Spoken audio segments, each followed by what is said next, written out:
செய்திகள் ராணிப்பேட்டை மாவட்டம் இன்று விசாரம் ஏஜிஎஸ் மகாலில் Meenakshi academy of education research மற்றும் சக்சஸ் பவுண்டேஷன் இணைந்து தமிழ்நாடு ஊடக மக்கள் சங்கம் ராணிப்பேட்டை மாவட்டம் மற்றும் விசாரம் சோசியல் குரூப் சார்பில் இலவச இயன்முறை மருத்துவ முகாம் மிக சிறப்பாக நடைபெற்றது. இந்த முகாம் குரூப் அட்மின் பாரூக் பாஷா அவர்கள் கலந்து கொண்டு அனைவரையும் உளமாற வரவேற்று சிறப்புரையாற்றினார்.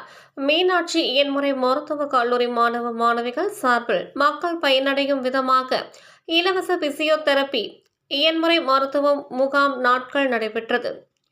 இந்த மீனாட்சி இயன்முறை மருத்துவக் கல்லூரி முதல்வர் டாக்டர் திரு ஆர் பார்த்தசாரதி மற்றும் குழு ஒருங்கிணைப்பாளர் டாக்டர் திரு பி ஹரிஹர சுப்பிரமணியன் முன்னிலையில் சிறப்பாக நடைபெற்றது. இந்த முகாமில் 300க்கும் மேற்பட்ட பொதுமக்கள் தோள்பட்டை வலி, கை கால் வலி, கழுத்து வலி, முதுகு வலி, மூட்டு வலி போன்ற பல பிரச்சனைகளுக்கு தெரபி